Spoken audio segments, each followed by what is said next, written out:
So good morning guys, here I am on the very next day when I removed the oil pump from that Mazda 6 and now I removed the intake manifold, I pulled it off and the EGR parts.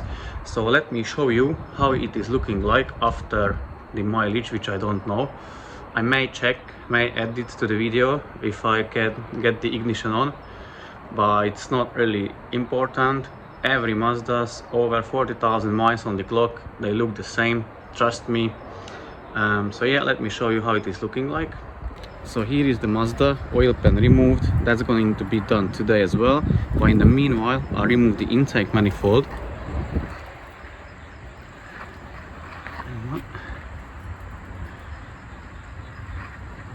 It's pretty nasty and oily, and let me show you the intake manifold and the parts.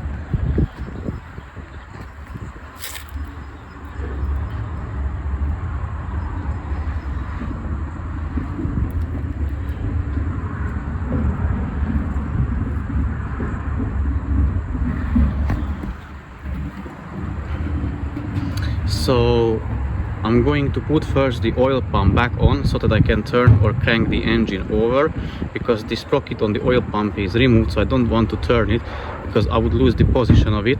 So I'll put the oil pan back on and then I'll turn the crank and get this one cleaned. In the meanwhile they go to the ultrasonic bath and get cleaned. I'm also disassemble further the intake manifold from the throttle body and the EGR bypass valve as well.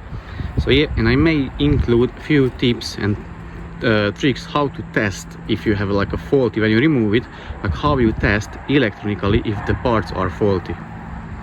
Guys, I have just cleaned the engine block surface. Look how shiny it is. And also, if you're doing the same job, don't forget to then degrease it when you're putting it back together, so that the seal could be like better and it won't leak. And also, very important thing, don't forget to clean these holes from the silicone sealant, because if you leave some or any in there and you tighten the bolt, it can cause the engine block to crack. So you don't want that to happen to you. That would be a very unfortunate situation. So clean them, make sure they are properly clean. Use a pick tool or a screwdriver and clean them. Use a flashlight and check if it is clean. And if you're happy with the result, then you can put the things back together. Now I'm going to put back the oil pump and then put back the sprocket, and then I will be able to turn the engine over so that I can open and close the valves for the carbon cleaning. So that is the next case. I'm going to fit back the oil feed pipe to the oil pump and to the engine block on a 6 Series Mazda 2.2 Skyactiv diesel.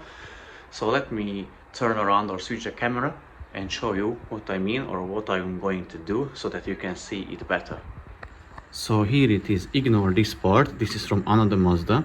So this is the pipe I was talking about. I'm not sure if it's a feed or return pipe oil anyways. So it is held by 3 8mm bolts, 2 here, 1 there, and I was waiting for this gasket to arrive, which goes on this end. And here is the part number if you need one. So basically now I'm going to fit that back to the oil pump and to the engine block side on that Mazda. And once I'm done with it, I'm going to seal the oil pan and the engine block and just attach it together and let it cure for 1-2 days, fill it up with oil and turn the car on. I still have to do in the meanwhile the carbon cleaning, the walnut blasting. The parts are already clean, I can show you that. So they are here, they are all cleaned from carbon deposits, so they are good to go back. I bought a new walnut blasting machine. I want to test it, and I need to do the walnut blasting on that one. So oil pan resealing and then walnut blasting, and the car is ready to go. So I have just tightened the oil pan.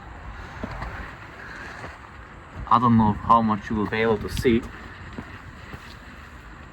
Put new oil filter as well.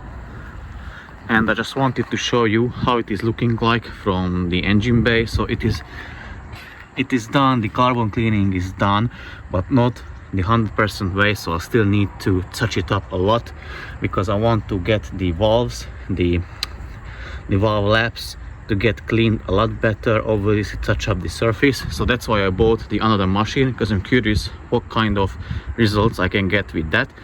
So this needs to be done. Wait maybe 1 or 2 days for the oil pan, for the sealant to cure or dry, and basically the car will be ready to go, I would say, in maximum 3 days.